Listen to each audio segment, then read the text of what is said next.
Hola, hola. What's up? Peace, peace. Greetings from Shaolin.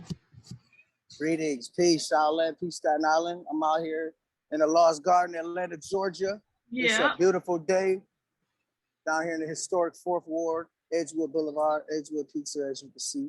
I got a great bar. Did you get your cocktail for a Friday cheers? Actually, I was just working on some photos with this guy.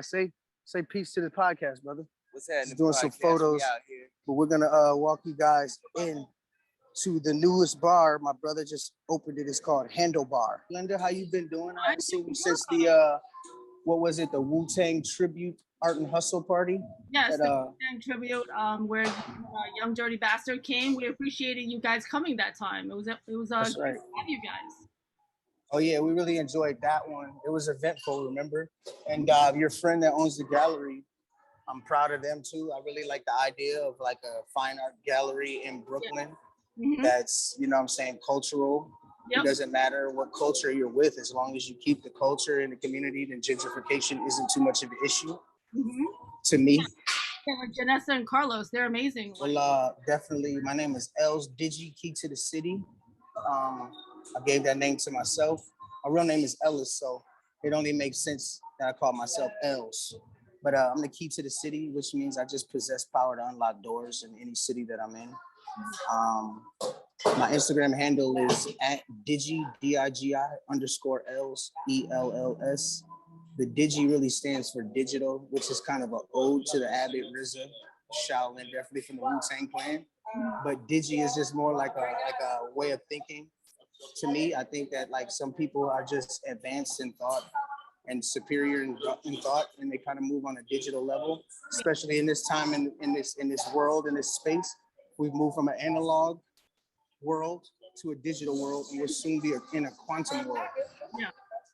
So yeah, that's my handle, definitely. Facebook, on Facebook, I communicate on there. It's Els Digi, the same thing. My email is elsdigi@gmail. And you can always just check me out on SoundCloud for my previous works, my projects, albums that I did. I've got features like Young Dirty Bastard, Cool Key. I'm well versed. I deal with a lot of Atlanta locals, influencers, especially in the hip hop game. A lot of legends, especially when we go to New York.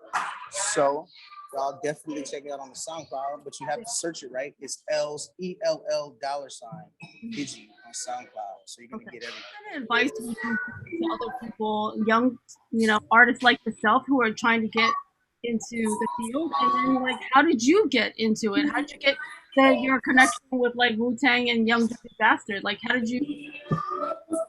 Well, first, I would just suggest kids to be wholehearted and don't force yourself to be a rapper because it's not as lucrative as you may think. You still need an education. You still need to be able to finance yourself, build your credit, learn business literacy, financial literacy.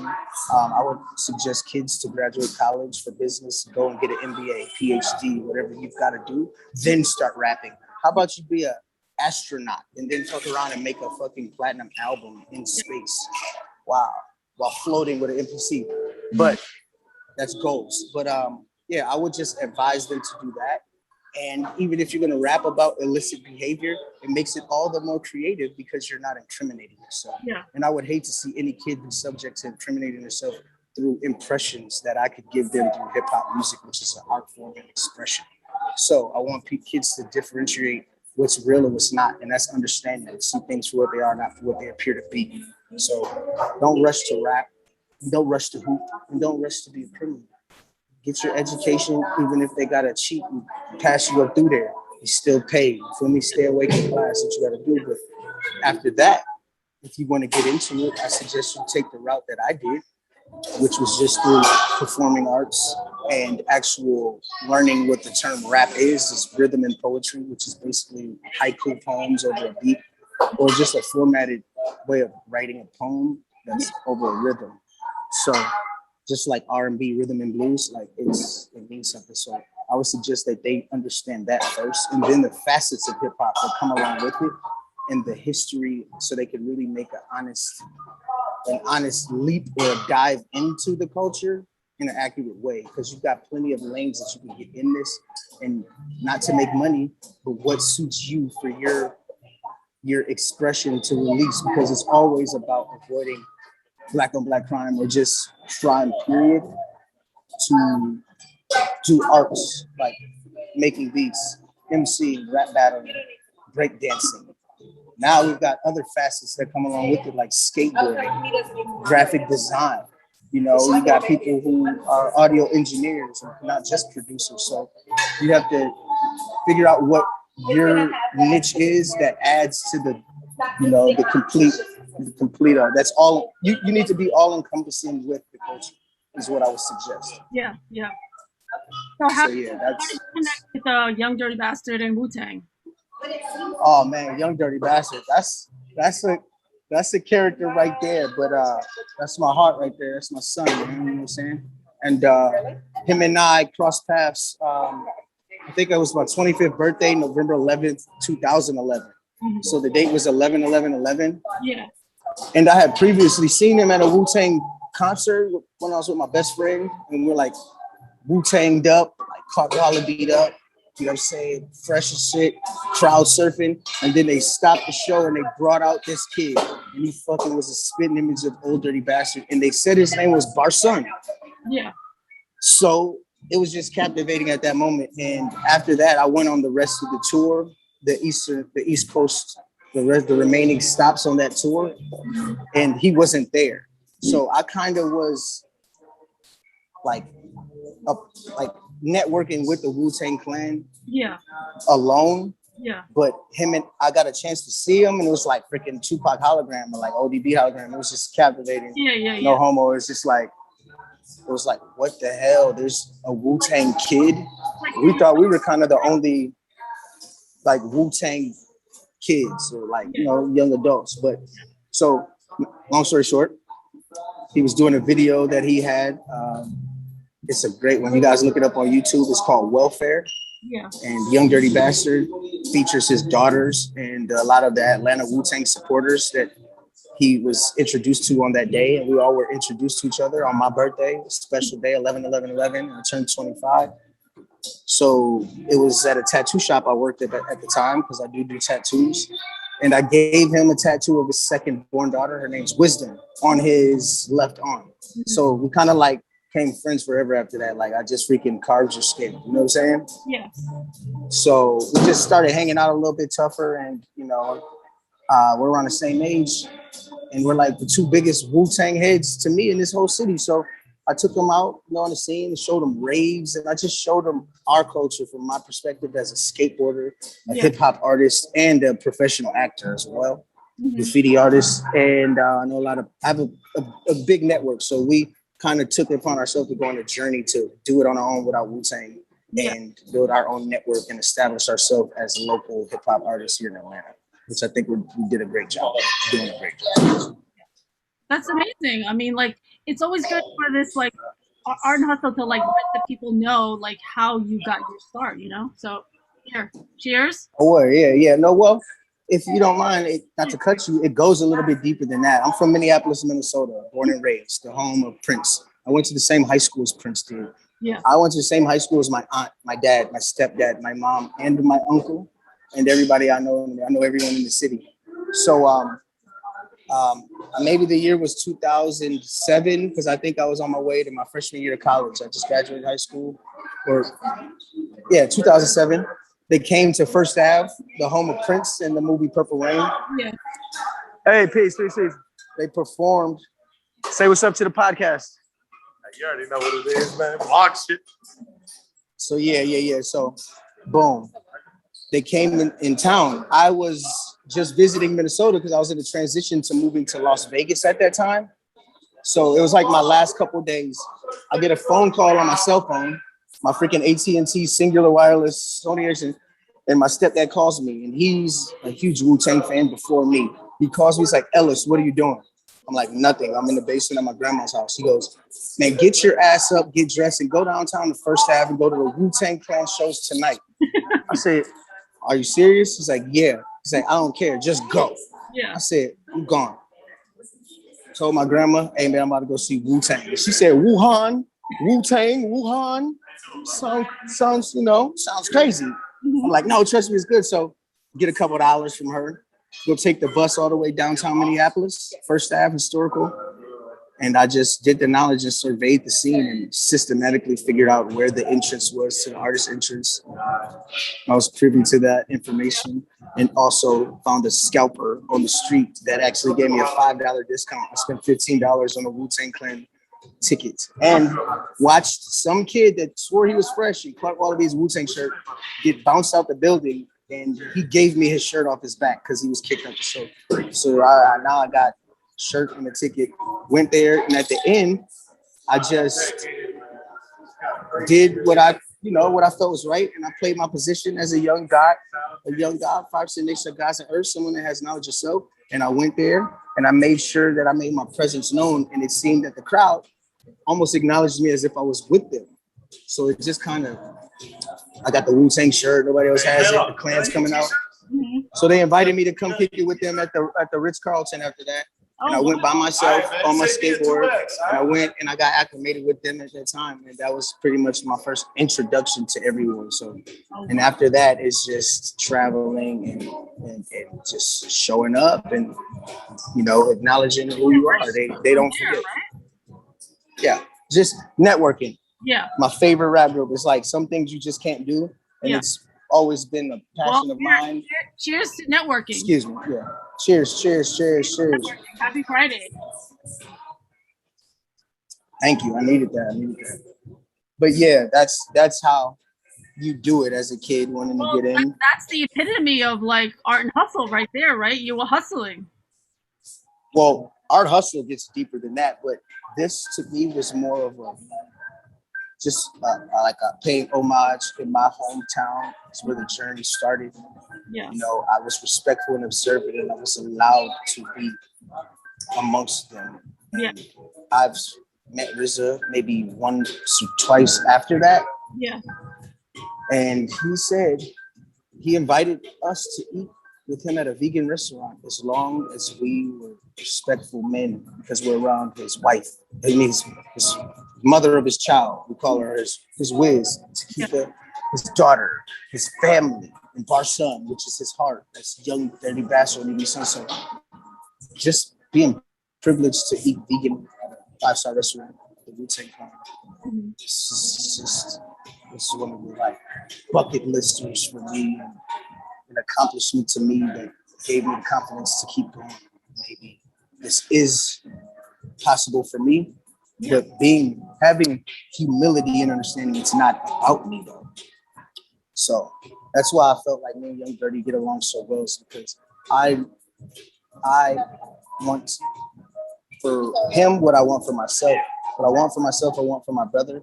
So I will be humble and have humility so that he can get his shit all the way in the door, which he has. And now I feel like I have great manager skills. I have great experience through being respectful, being allowed to be around him in different countries, different cities and states. And the Klan accepts that because they knew me before me and him knew each other. So it's like, we're their kids, we're their fruit. And it's like the Matrix. Yeah. They could have took us out the Matrix. I kind of took myself out and inserted myself, which is like, you're fam. That's what I've been told. So I'm just moving off of that. And it's not just all about the Klan. It's just about the people that personally I rap with, and the people like Griselda Records. Like, those guys are Atlanta MCs, hip hop artists, and they spent time in Atlanta before they made their excel in the hip hop industry, and I witnessed that. So we're all amongst each other, and that's why I feel like this era is golden. Yeah. So what are you working on now? Well, right now, I kind of low-key call myself retiring from rap because I've got so much material that needs to be put out properly, and I need to get proper visuals for it. So that's on the list to accomplish.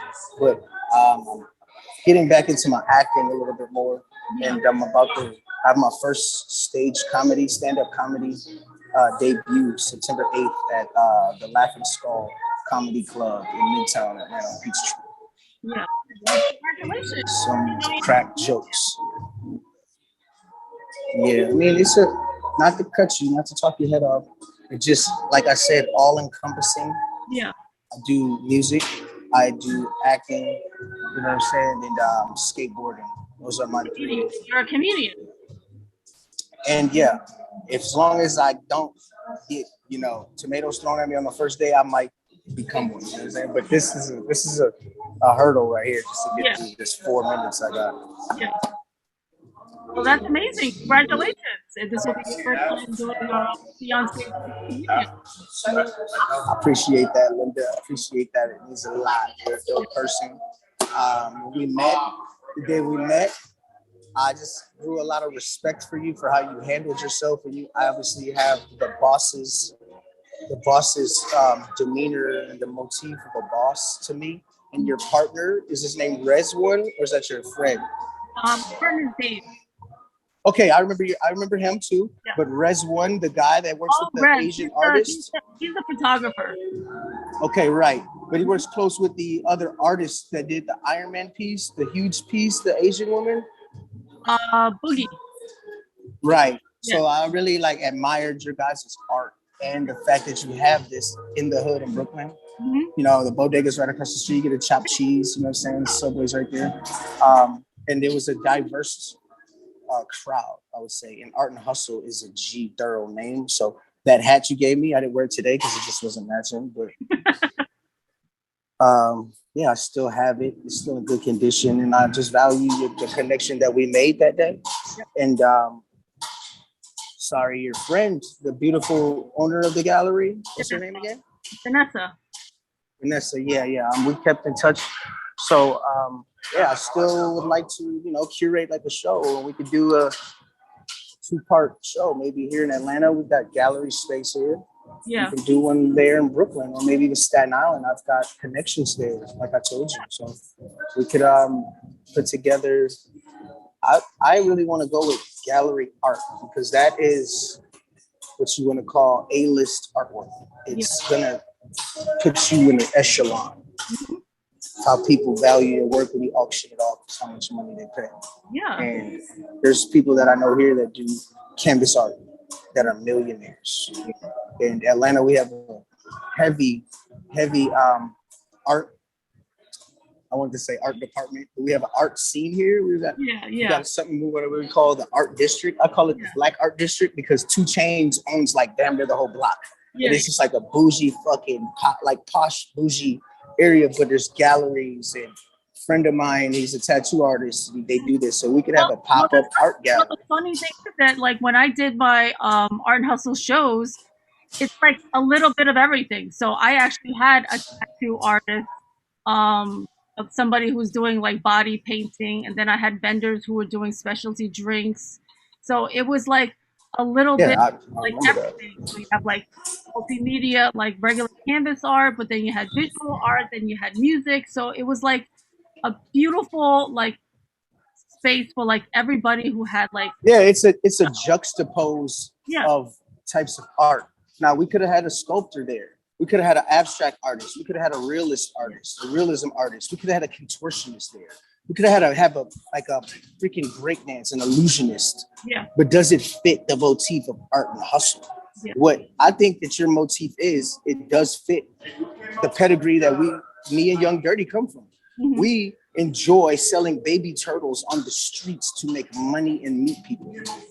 It's one of me and Young Dirty's most bonding things is to get on the street and sell stun guns, flashlights to people for whatever price they're willing to take because we get it for so cheap.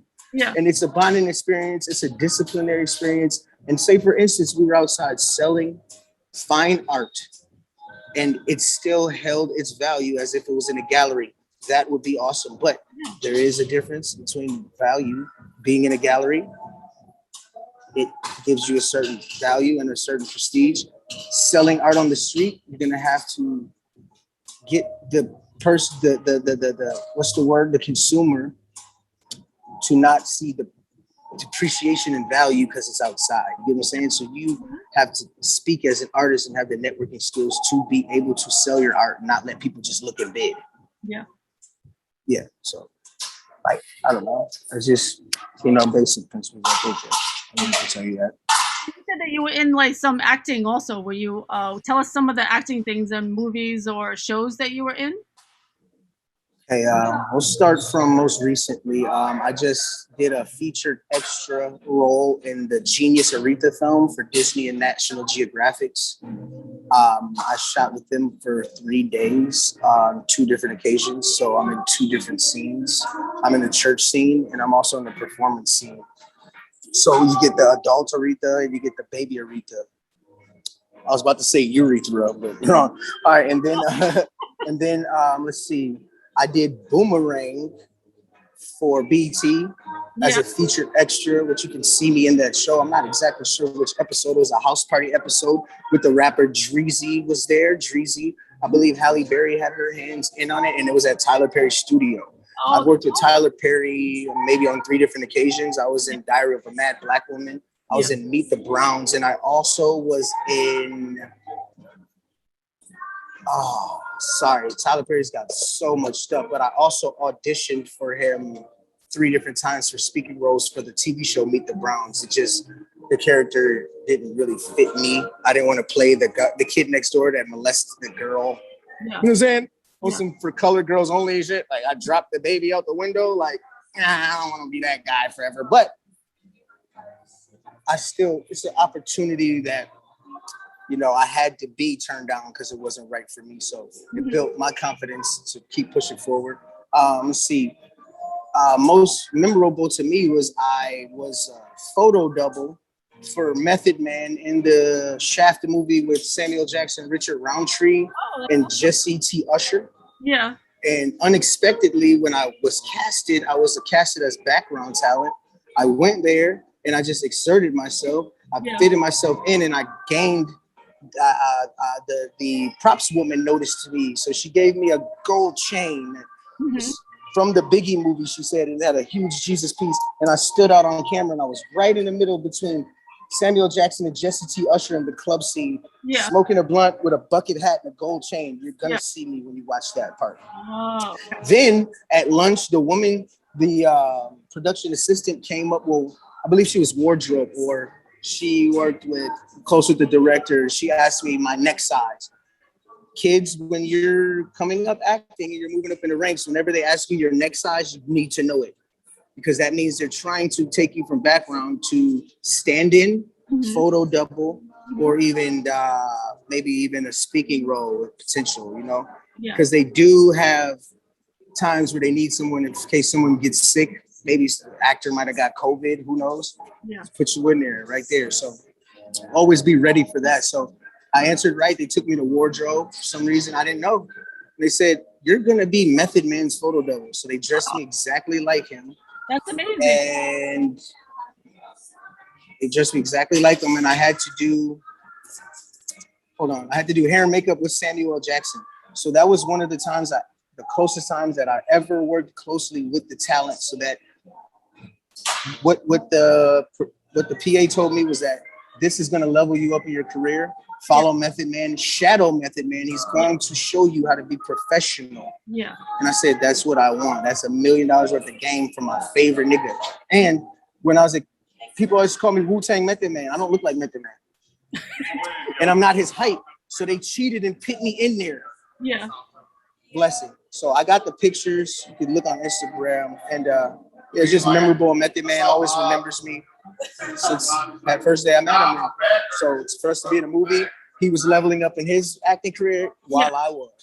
So we're moving forward. That's why I just like progress like that. Yeah. Well, that's amazing. I mean, that's like freaking dope.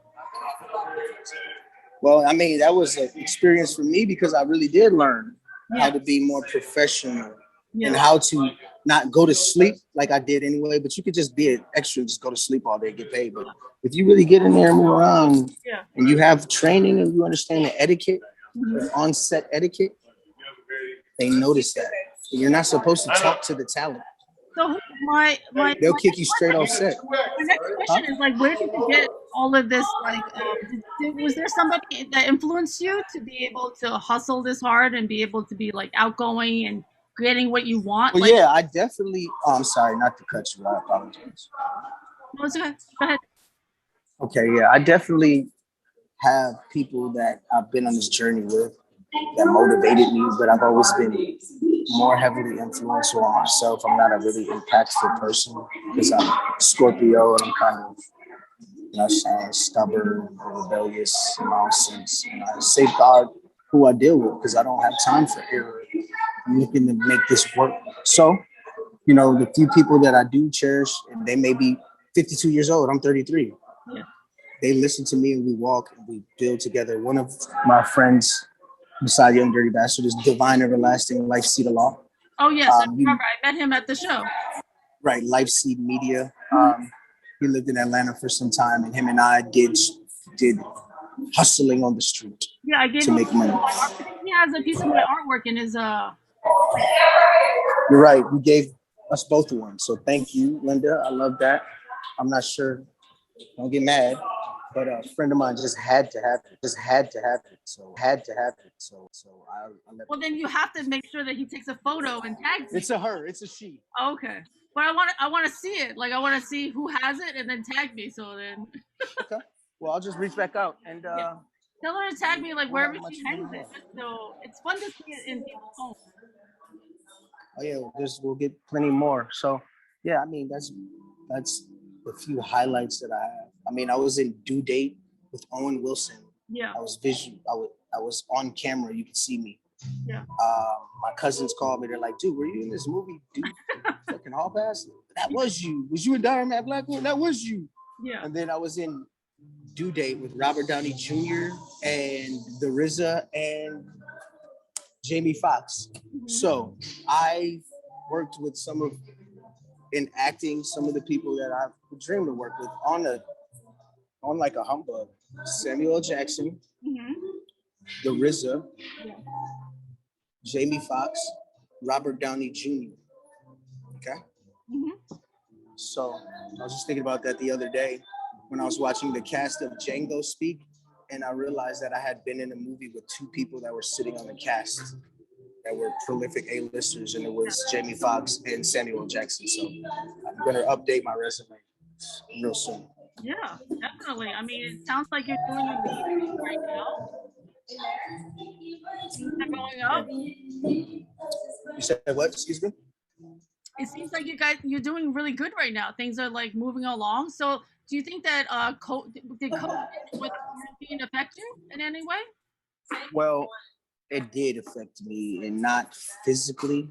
Mm-hmm. I would say it affected the tide of the trajectory of where people's plans and minds and focus was, and also help people to get a level of safeguarding themselves, especially myself, Yeah. but not to live in fear because I'm in Georgia, and I just think the climate here is a little bit more conducive to people being able to build their immune system collectively and fight it without a vaccine and without having mandated mask wearing for a period of time, and kind of still being a little bit open if you want to think about it. People were social distancing on the Beltline, walking outside, playing freaking frisbee and doing all types of freaking shit in the heat. And I just, you know, for a minute I stayed in the house because I'm like that anyway. Mm-hmm. But when we popped out, we was fresh. Me and Lil Dirty, me and the homies are out there hustling on the street again. We wasn't scared. But I'll tell you this, I had a scare. And I'm Dirty to tell you, you should do an interview with him next. Mm-hmm. We were out hustling. He said nothing. He's like, hold on. What was that? I was like, nothing. He's like, no, tell me. I said, man, I just felt a little bit short of breath real quick. He said, oh no, you got it. Oh no, you got it. We gotta go. I was like, nah, dude. I was like, look at those radio towers up there. Yeah. It could just be 5G millimeter waves spiking me in this neighborhood because they're right here. He's like, that too, but I gotta bring you here. So he takes me a few miles down the road on the east side of Atlanta to a ancient Chinese herbalist, small woman, and she has the herbs for everything in there. Wu-Tang. That is very Wu-Tang, right? Dude, she has some shit in there I don't even say it's for. I got the fucking viral, Yeah. the lung viral tea that you do 3 servings, and it I guess you might have to add some mind to it and just willpower that in the mind, but The symptoms went away, and I wholeheartedly believe that Young Dirty Bastard turned me on to a actual real remedy. And he looked me in my eye and testified that that has saved his life in a period of time for the So things that he's was been it like treated for. was it like herbal medicine? Like was it There's like medicinal herbs that you drink in tea that yeah. that cure ailments, Yeah. illnesses, and disease and Yeah. infections and things of that nature. So, without me being diagnosed Yeah, by I Young really Dirty, believe in all of that. Like that stuff is like for real right there. yeah, right. You too, peace.